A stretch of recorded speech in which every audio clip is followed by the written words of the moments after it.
প্রিয় দর্শক, সবাইকে দেখার আমন্ত্রণ জানাচ্ছি দৈনিক বাংলা খবর পত্রিকার নিয়মিত আয়োজন বাংলাদেশের জাতীয় দৈনিক এবং স্থানীয় দৈনিক পত্রিকার প্রধান এবং গুরুত্বপূর্ণ সংবাদ নিয়ে পর্যালোচনামূলক অনুষ্ঠান। বরাবরের মতোই আমাদের সাথে আছেন দৈনিক বাংলা খবর পত্রিকার প্রধান সম্পাদক এবং চট্টগ্রাম প্রেস ক্লাবের সম্মানিত সদস্য সাংবাদিক কিরণ শর্মা। ভাইয়া, আপনাকে স্বাগত আমাদের আজকের এই আয়োজনে। আমি শুরুতেই বাংলাদেশের জাতীয় এবং স্থানীয় পত্রিকার গুরুত্বপূর্ণ সংবাদগুলো পড়ছি।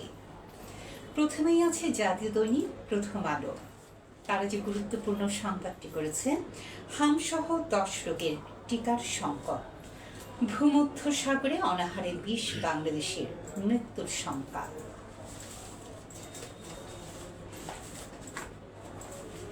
বিআরটিএ কি মৃত্যু কম দেখালো?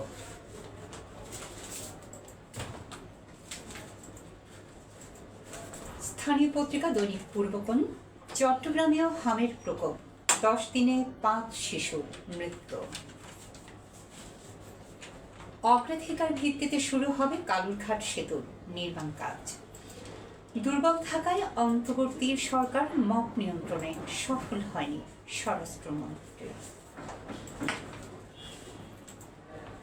এরপরেই আছে সাপ্তাহিক স্লোগান, চট্টগ্রামে অসহনীয় বায়ু দূষণের মাত্রা।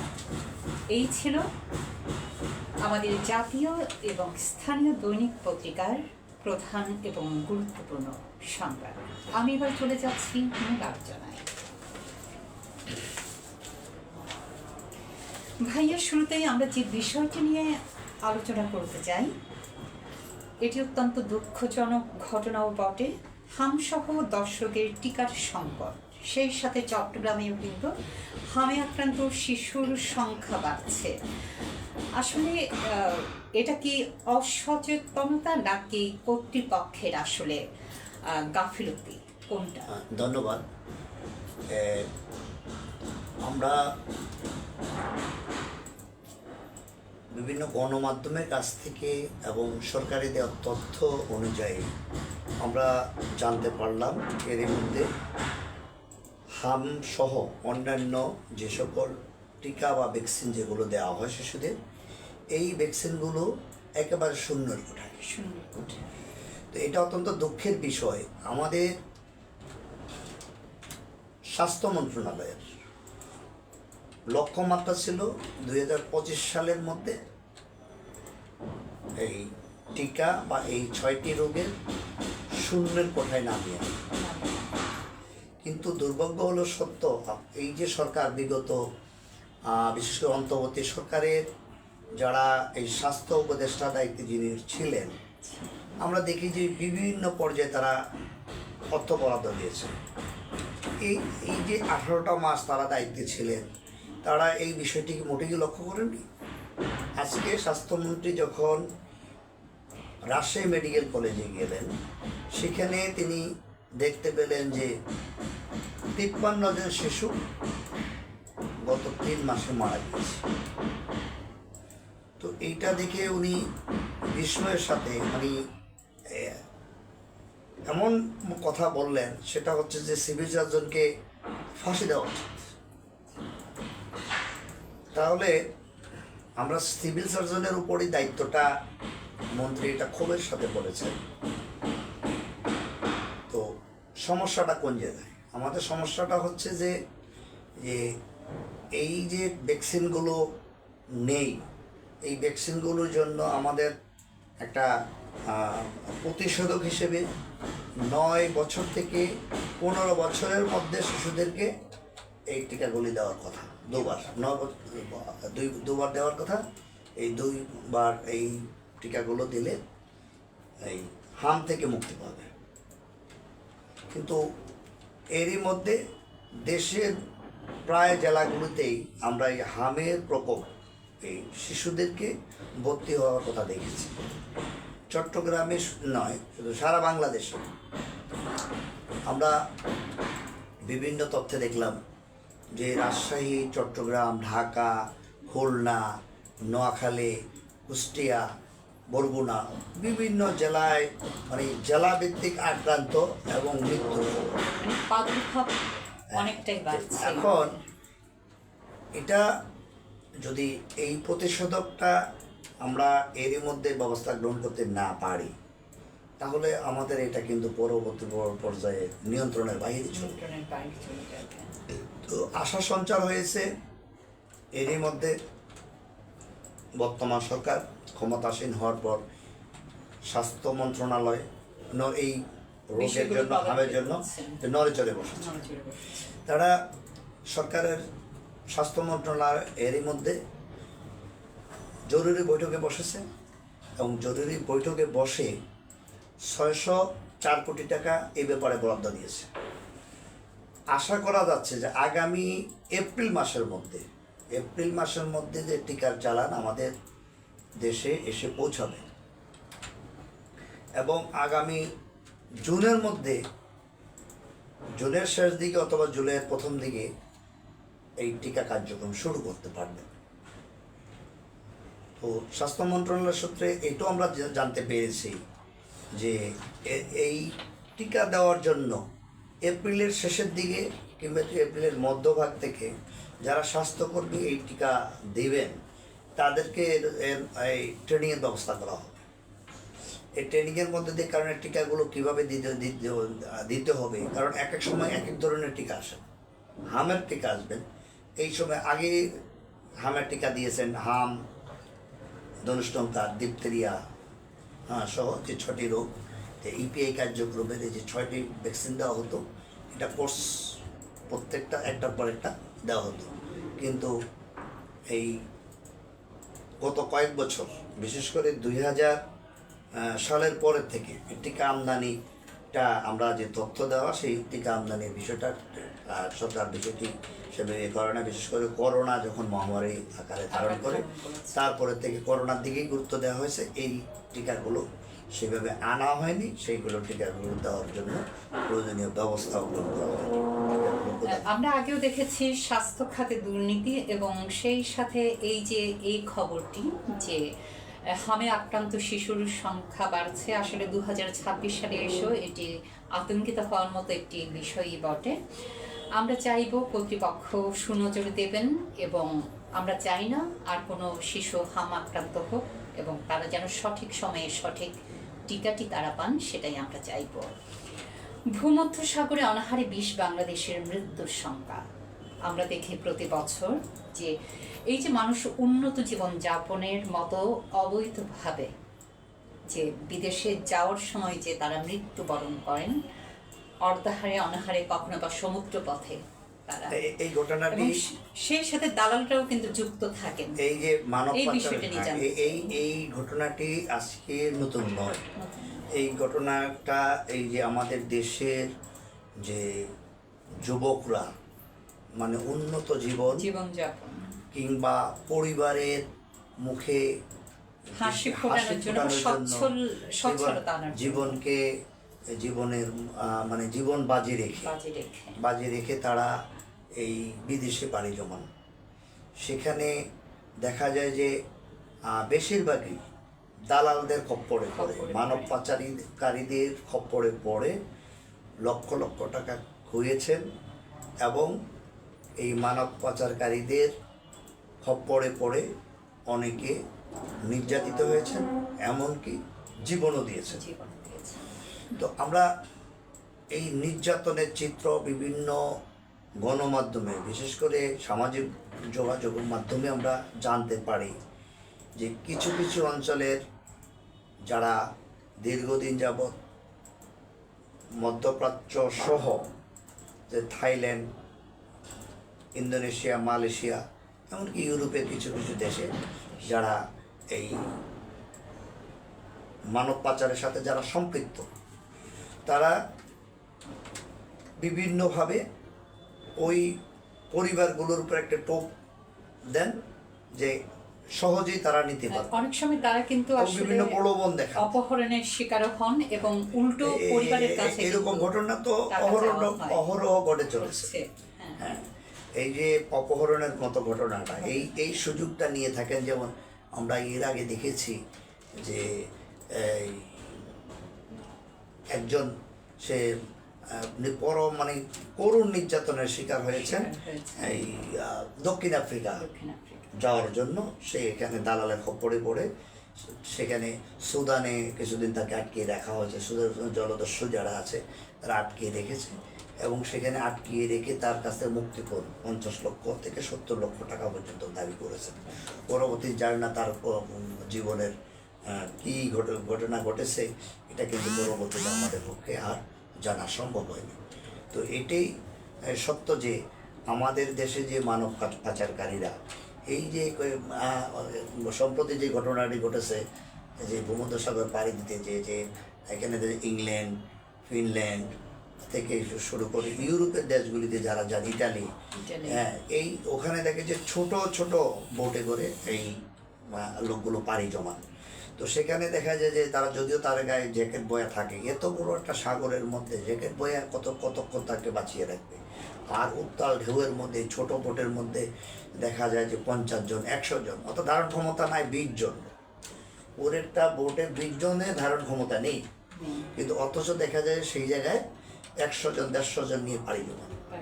তো দেখা যায় এমন একটা জায়গায় যে পৌঁছান, সেখানে দেখা যায় আর নিয়ন্ত্রণের বাইরে চলে যান এই বোটগুলো। শেষ পর্যন্ত দুর্ঘটনাই ঘটে। যারা বেঁচে আসে তাদের তো ভাগ্য ভালো, আর যারা মারা যান তারা একদিন বিষাদ, সেখানে পরিবারের আনন্দ, খুশি, হাসি ফোটানোর বিষয় থেকে পরিবারটিকে দিতে নেমে আসে বিষাদের ছায়া।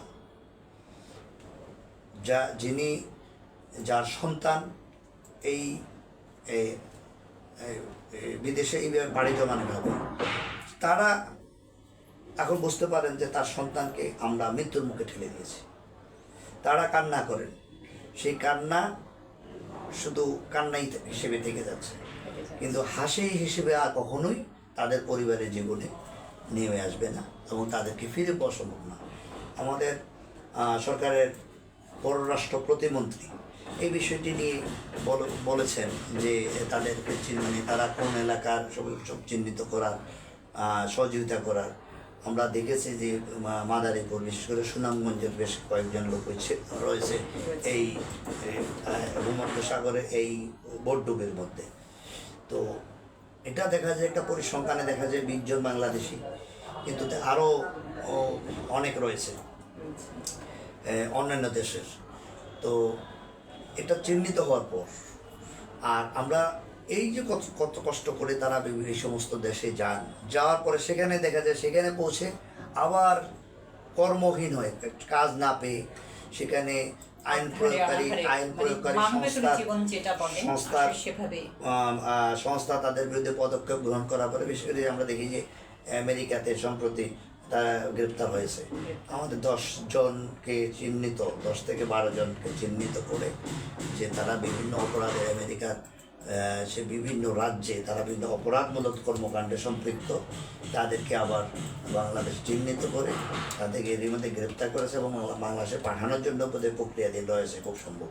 তো এই বিষয়গুলো নিয়ে আমাদের পররাষ্ট্র মন্ত্রণালয় একটু একটু ব্যবস্থা গ্রহণ করা দরকার, নড়ে চড়ে বসা দরকার।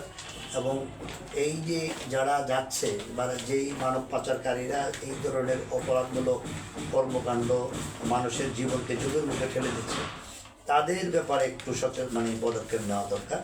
তাহলে বৈধ পথে যে সকল দেশে যাওয়ার সুযোগ আছে সেই ব্যবস্থাটি এই সরকার করবেন, আমরা এমনটাই আশা করি।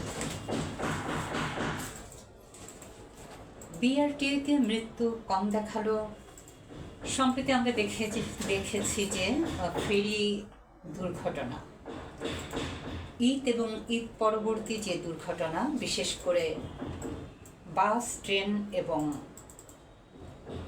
যে নৌকা, প্রতিটা ক্ষেত্রে যে আসলে দুর্ঘটনাগুলো, এরই মধ্যে ফেরি ঘাটের যে দুর্ঘটনা আমরা দেখেছি, 50 জন যাত্রী নিয়ে একটি বাস কিন্তু আসলে ডুবে গেছে। খুবই মর্মান্তিক এবং হৃদয় বিদারক একটি ঘটনা। কেউ বলছে চালক ছিল, কেউ বলছে ছিল না।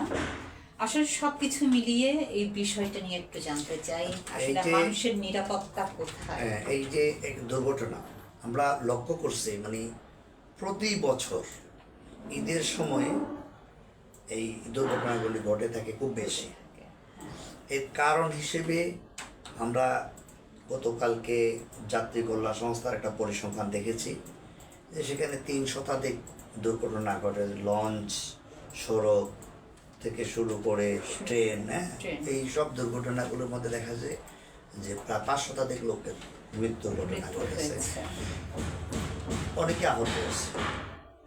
এই যে যারা পঙ্গুত্ব বরণ করেছে, স্থায়ীভাবে যারা পঙ্গুত্ব বরণ করে, তারা তো সমাজের জন্য একটা বোঝা হয়ে যাবে, পরিবারের জন্য বোঝা হয়ে দাঁড়াবে।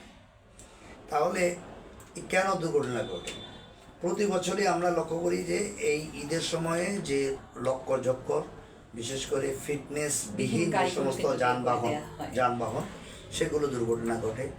আবার ট্রেনগুলিতে দেখা যায় যে এই সময় সচেতন করার জন্য ট্রেন কর্তৃপক্ষ বিশেষ করে একটা দুর্ঘটনা ঘটলে তদন্ত কমিটি এই সেই, কিন্তু এই দুর্ঘটনা ঘটার আগে ওরিয়েন্টেশন, তার আগে প্রকৃতপক্ষে যে একটা ব্যবস্থা গ্রহণ করা দরকার, তাদেরকে সতর্ক করা দরকার। এই সময়ে সিগন্যালম্যান তোমরা ঠিক মতন থাকবা, এই সময় এই করবা।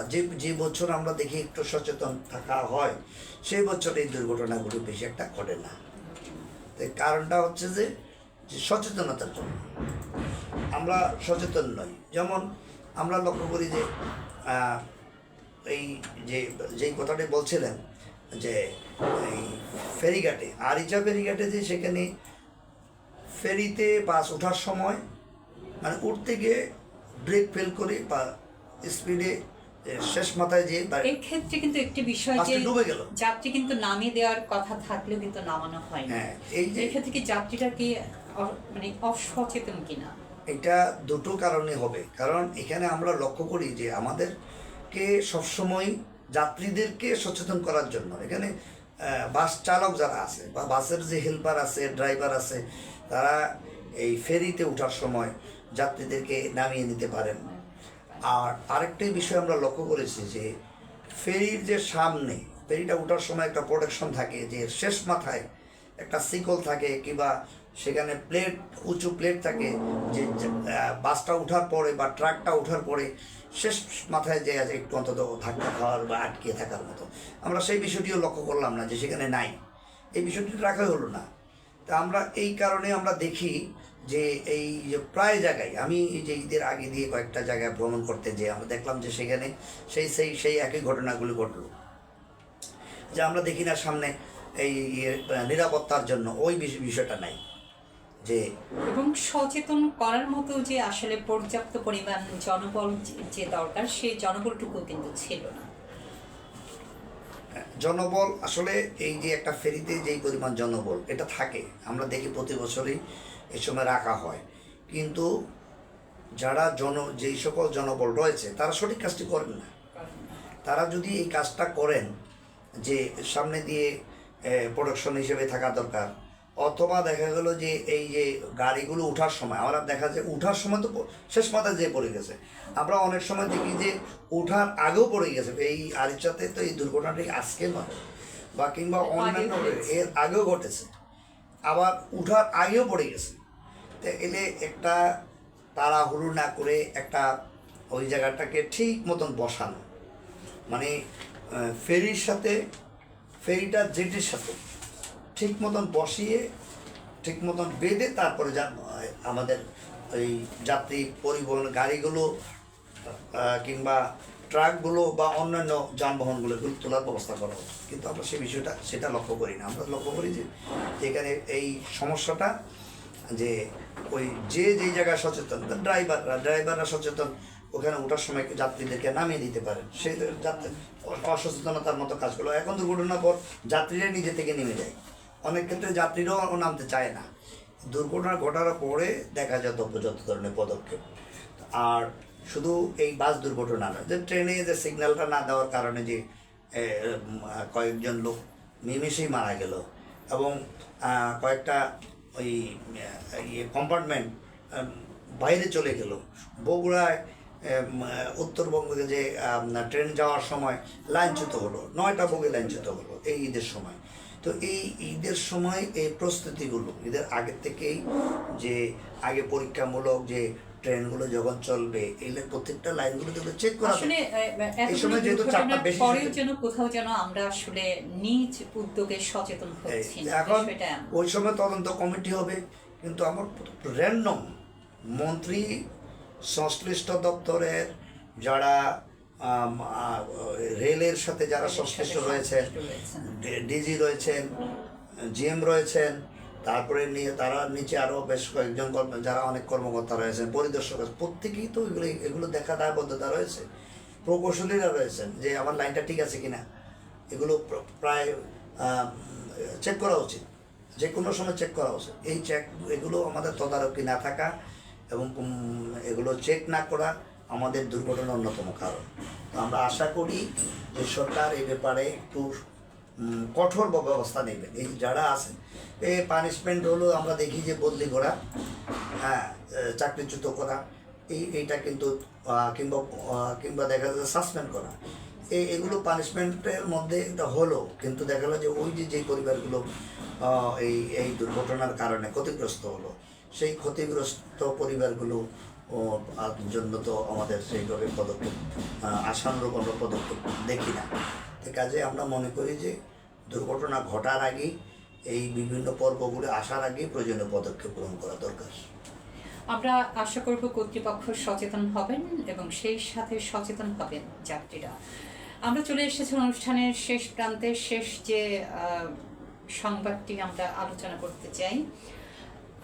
সারা দেশে তেলের তীব্র সংকট, সেই সাথে গাড়ির দীর্ঘ লাইন, সৃষ্টি হচ্ছে যানজট এবং নষ্ট হচ্ছে পরিবেশ। এটা বিষয়টি নিয়ে একটা চমৎকার একটা সম্প্রতি আমাদের একটা বিষয় হচ্ছে যে মধ্যপ্রাচ্যে বিশেষ করে ইরানের সাথে মার্কিন এবং ইসরায়েলের যে যুদ্ধ চলছে, এই যুদ্ধের মধ্য দিয়ে আমরা সেখানে ব্যাপক ক্ষয়ক্ষতি এবং পাশাপাশি এই যুদ্ধের মধ্য দিয়ে যে মধ্যপ্রাচ্য থেকে যে সকল জ্বালানিগুলো বিভিন্ন যা পরিবহনের জন্য নিয়ে আসা হয় বিভিন্ন দেশে, সেই পরিবহনের বাধাগ্রস্ত হচ্ছে, এমনকি ঝুঁকির মধ্যেও আছে। আবার কোনো জায়গায় দেখা গেল যে কোনো খনি থেকে প্রয়োজনীয় এলপিজি, গ্যাস কিংবা অন্যান্য জ্বালানি, ডিজেল, অকটেন, পেট্রোল, এগুলো সরবরাহ বা কিংবা সংগ্রহ করা সম্ভব হচ্ছে না। তা আমরা এই বিষয়টাকে আমাদের সরকার এরই মধ্যে এই ব্যাপারে যথেষ্ট পদক্ষেপ নিয়েছে। শুধু আমাদের দেশে এই ক্রাইসিস নয়, এই ক্রাইসিস সারা বিশ্বে এখন বিদ্যমান। তো আমরা মনে করি যে এই ক্রাইসিস শীঘ্রই আমাদের যখন যুদ্ধের, আর আমরা এই ব্যাপারে তো পার্শ্ববর্তী যে ভারতের যে পাইপলাইন যে বিষয়টা ছিল, যে পাইপলাইন নিয়ে আমরা সমালোচনার মধ্যে ছিলাম, এই পাইপলাইন করে আমাদের দেশে তেল চলে যাবে, কিন্তু আমরা এবার লক্ষ্য করলাম এই পাইপলাইনটা থাকার কারণে আমরা বাংলাদেশ অনেকটা লাভবান হয়েছে। এই পাইপলাইন না থাকলে তো আমরা এই দ্রুত এই যে ধাপে ধাপে কয়েকবার যে আমরা যে ভারত থেকে যে তেলটা জ্বালানিটা যে আমরা পেলাম, এটা তো যদি পাইপলাইন না থাকতো, সেই বাউসারে করে এতগুলো জ্বালানি এত স্বল্প সময় আনা সম্ভব হতো না। এই ক্রাইসিস মুহূর্তে এই পাইপলাইন বিশেষ কাজে এসেছে এবং দেশের কল্যাণে ব্যবহৃত হয়েছে, জনগণের যানবাহন চলাচলের জন্য বিরাট সহায়ক হয়েছে। ভাইয়া, আপনাকে ধন্যবাদ। প্রিয় দর্শক, দৈনিক বাংলা খবর পত্রিকার আয়োজনে আপনারা দেখছিলেন বাংলাদেশের জাতীয় এবং স্থানীয় দৈনিক পত্রিকার প্রধান এবং গুরুত্বপূর্ণ সংবাদ নিয়ে পর্যালোচনামূলক অনুষ্ঠান। আশা করি আজকের এই আয়োজনটি আপনাদের ভালো লেগেছে। নিয়মিত এই আয়োজনটি দেখতে হলে চোখ রাখুন দৈনিক বাংলা খবর পত্রিকার পেজে এবং সেই সাথে আপনারা কমেন্টের মাধ্যমে আপনাদের মূল্যবান মতামত জানাতে পারেন। সবাই ভালো থাকুন, সুস্থ থাকুন, সুন্দর থাকুন এবং আমাদের আগামী আয়োজন দেখার প্রত্যাশা জানিয়ে আমি সুমন সুদ্দি আজকের মতো বিদায় নিচ্ছি। খোদা হাফেজ।